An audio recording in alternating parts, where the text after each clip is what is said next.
Notre invité aujourd'hui est déterminé à affronter François Hollande aux primaires de la gauche. Moi président contre moi socialiste, le débat, s'il a lieu, promet d'être historique. Notre invité a été facteur, conducteur de train, chauffeur-livreur, prof de philo, journaliste et bien sûr inspecteur du travail. Aujourd'hui retraité, il refuse de rendre sa carte du Parti socialiste qu'il avait échangée il y a 20 ans contre son ancienne carte de la Ligue communiste révolutionnaire. Révolté sincère, il est une figure de la gauche du Parti socialiste qui refuse de laisser les clés du camion à François Hollande ou Manuel Valls. Notre invité est membre du bureau national du Parti socialiste.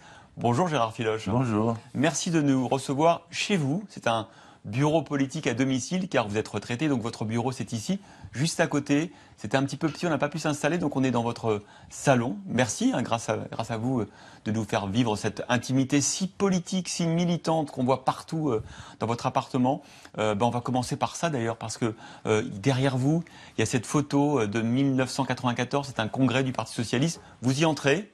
Et puis on voit à côté de vous Jean-Luc Mélenchon, Harlem Désir, Marie-Noëlle Nieman, j'ai envie de dire tous ceux qui aujourd'hui se battent pour que le Parti socialiste reste à gauche. Ah oui, quelque part, quand on est socialiste, on y est vraiment, quoi. C'est Jaurès, c'est pas Macron. Et donc on est désespéré, pas pour nous, mais pour des millions de gens dont les salaires sont bloqués, qui ont perdu leur emploi et qui ont voté en mai-juin 2012 à gauche avec un élan incroyable et qui ont été déçus, trahis, il faut utiliser le mot.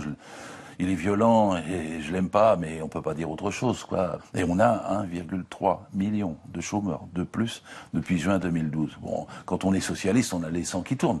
Je veux dire, si on est sincère, si on est dans le Parti socialiste, c'est pour faire du bien aux gens, pas pour leur faire du mal. Et voilà un quinquennat où on a fait du mal en disant on va réduire les déficits, puis vous allez voir plus tard. On n'a rien vu. Alors on va parler évidemment de ce que vous allez faire dans quelques semaines, dans quelques mois, peut-être face à François Hollande. Mais avant, on va parler de vous, parce qu'on est aussi là pour ça, pour comprendre d'où vous venez. Alors déjà, vous habitez dans le quartier des Halles, face à la nouvelle canopée des Halles. J'ai presque envie de vous dire, on vous a fait un pied de nez là, parce qu'on a refait le forum des Halles et on a ouvert les magasins 7 jours sur 7, même le dimanche. Le dimanche, vous devez subir ça tous les dimanches matin. J'habite là, je loue ici depuis 40 ans dans cet immeuble. Et je suis arrivé quand les Halles Baltard sont tombées.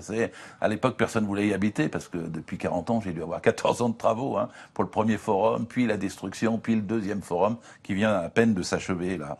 Et c'est vrai, maintenant ils ouvrent le dimanche et moi-même je faisais des contrôles rue Rambuteau, rue des Francs-Bourgeois, derrière là-bas pour défendre les salariés. Parce que ceux qui travaillent le dimanche, c'est des femmes pauvres et précaires, ou des étudiants désargentés. C'est parce qu'ils n'ont pas le choix. Sinon, ils resteraient comme tout le monde avec leur famille, ou ils feraient quelque chose d'actif, de collectif. Est-ce qu'au moins ils n'ont pas l'opportunité, je me fais l'avocat du diable évidemment, de pouvoir travailler le dimanche pour gagner un peu d'argent pendant leurs études? C'est pas une opportunité, c'est une obligation. Ils n'ont pas le choix.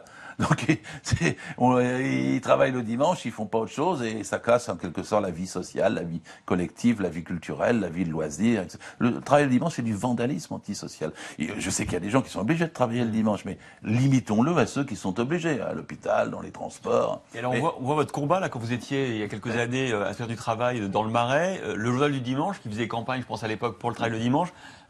Placarder les murs du Marais de cette affiche, l'inspecteur frappe aujourd'hui dans le Marais. Oui, à l'époque, il m'avait fait ce sale coup, alors que j'avais fait 42 dimanches de contrôle avec beaucoup d'énergie pour essayer de faire respecter la loi républicaine. Le travail du dimanche est interdit depuis 1906 en France. C'est un principe de repos dominical, c'est nécessaire pour une société. Quel est un point commun où les gens ont une vie commune, puis ça rythme la semaine, c'est les 35 heures, j'espère un jour les 32 heures, et puis vous avez l'échange qui se fait, donc le dimanche c'est vital. Et voilà, ils l'ont cassé maintenant pour vous. Pourquoi? Pour vous faire du commerce. Mais le commerce ça marche pas plus. Ce qu'on achète le dimanche n'est pas acheté le lundi.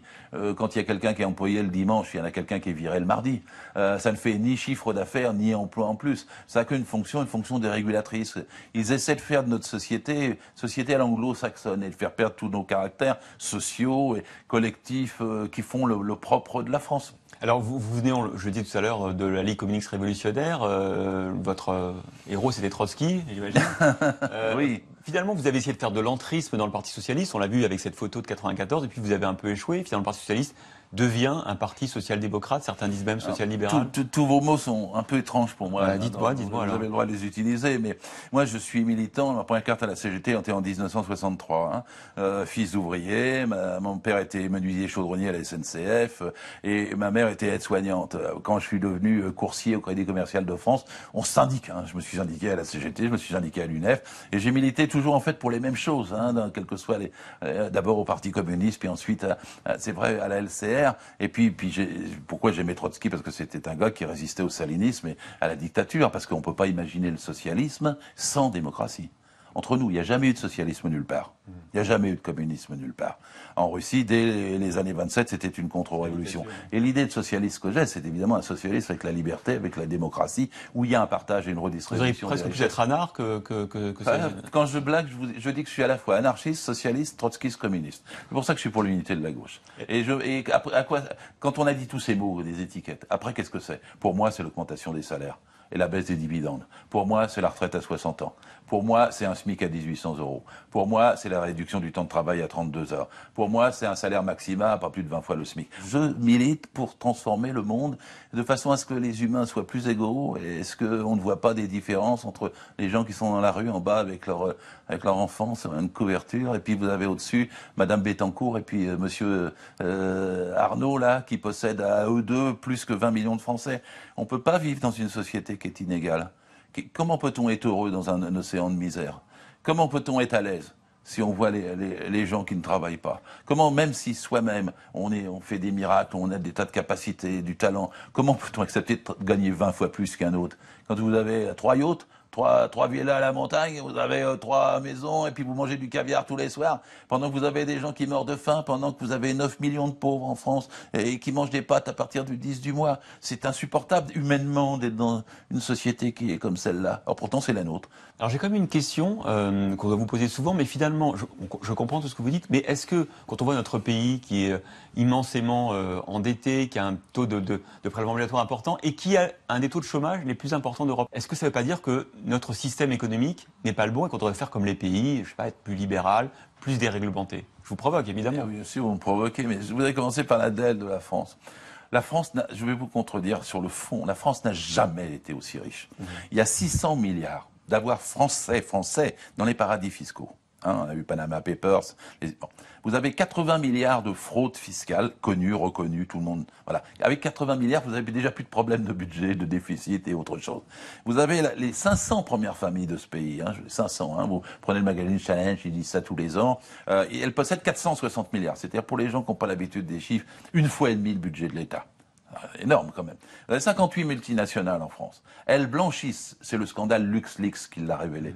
Au Luxembourg, à peu près l'équivalent de 100 milliards chaque année, qui ne viennent pas dans nos impôts républicains et donc qui manquent dans les écoles, qui manquent dans les hôpitaux, qui manquent dans les routes, qui manquent à la SNCF, qui manquent partout. Moi, je veux qu'on redistribue les richesses. Vous savez, il y a des gens qui disent on va d'abord produire avant de redistribuer. Moi je dis non, elles sont là les richesses. Il faut les distribuer maintenant. Et d'ailleurs, ça solutionnera la crise économique. Parce que vous regardez maintenant tous les analystes, même aux États-Unis, ils vous disent qu'il faut augmenter les salaires, qu'ils ont été trop bloqués, parce que si on augmente les salaires, les gens achèteront. S'ils achètent, les carnets de commandes des entreprises seront remplis. Et donc Mais ils risquent d'acheter des produits étrangers, malheureusement, des produits chinois. Non. 86% de nos échanges sont en Europe, monsieur. Et il ne faut pas utiliser l'argument de l'euro dans tous les sens pour nous dire que ça fait du bien, et après qu'on achète chinois. Parce que 86% de nos échanges sont en Europe. Et donc, en vérité, ce qui sera acheté si on augmente les salaires, c'est d'abord les biens de consommation élémentaires. Et avec des circuits courts, on mangera français, on achètera des produits français. Ce n'est pas vrai que ça ira ailleurs. Et donc, nos entreprises pourront s'en sortir de cette façon-là. Si on les laisse pas fermer, si on les laisse pas partir, si on laisse pas des opérations boursières. Je sais comment sauver des entreprises, je sais comment sauver des emplois, si on ne les laisse pas à la merci de la finance. La finance, elle n'a pas intérêt à embaucher. Elle préfère spéculer. Ça rapporte plus la rente que l'emploi. Et c'est à ça qu'il faut mettre un terme politiquement avec une volonté de l'État pour le faire, ce que François Hollande n'a pas fait, n'a pas voulu faire et qui nous conduit à la situation où nous sommes. Est-ce qu'il faut défendre aussi l'esprit de mai 68 ? On voit que cet esprit, il est partout chez vous. Il y a ce livre où vous racontez un peu cette histoire de 68. À droite, notamment je pense à Nicolas Sarkozy, on vous explique que tous les maux de notre société d'aujourd'hui viennent de mai 68. Ils l'ont encore en travers de la gorge. Sarkozy, en 2007, il disait « faut liquider mai 68 ». Donc ça veut dire que 40 ans après, ça l'obsédait encore. Mais parce que 68 a été à la fois la plus grande grève de l'humanité, c'est pas pour être chauvin, c'est parce qu'il y avait 11 ou 12 millions de grévistes sur 13 ou 14 millions de salariés. Et donc, en vérité, c'était une explosion sociale sans précédent qui mêlait des mouvements de la jeunesse, qui ont posé des tas de questions culturelles qui sont encore bénéfiques aujourd'hui et qui ont posé des questions salariales à l'époque. Parce que vous savez, après mai 68, on a augmenté le SMIC et le SMAG, c'est le salaire agricole. On les a augmentés respectivement de 33% et de 55%. Et vous savez, ça a fait du bien aux entreprises à l'époque. C'est-à-dire, ça a permis à des gens qui n'avaient pas de lave-linge, qui n'avaient pas de machine à laver la vaisselle, d'en acheter pour les premières fois. Ça a permis d'envoyer beaucoup plus d'enfants à l'université. Et ce fut l'occasion d'une redistribution des salaires en même temps d'une explosion et d'une libération sociale. Moi, j'avais 20 ans. J'ai été un militant actif de mai 68, c'était à Rouen, hein, j'étais un provincial, et puis je suis venu... On vous voit en photo là dans Oui, mais j'ai continué. Si je milite encore aujourd'hui, c'est sûrement grâce à ce grand mouvement qu'il y a eu, avec des millions de gens. Tous les soirs, pendant mai 68, il y avait des nuits debout, les gens ont oublié. Mais moi, à Rouen, on avait 3-4 000 personnes qui venaient discuter avec nous de tous les sujets passionnants de société. Alors mon livre, ça s'appelle Mai 68, Histoire sans fin, parce que j'ai expliqué qu'il y avait une transmission de génération en génération. On voit derrière moi, là, ce tableau, 2015, c'est un calendrier. Tous les jours, il y a un mouvement social dans le monde. Et oui. Quelque part dans le monde. Mais vous savez, en Grèce, aux États-Unis, au Royaume-Uni. Ceux qui disent que mai 68 c'est ancien ont tort, il y aura d'autres mai 68. Cette semaine, s'est ouvert le procès Cahuzac. On se souvient de vous sur LCI, ému quand même. Hein. Certains ont dit que vous pleuriez, vous dites que non, mais ému quand vous avez découvert que le ministre du Budget socialiste fraudait, faisait de l'évasion fiscale, avait un compte en Suisse. Je l'étais. Avec recul, 3 ans plus tard, je me dis que c'était déjà un des événements de ce quinquennat.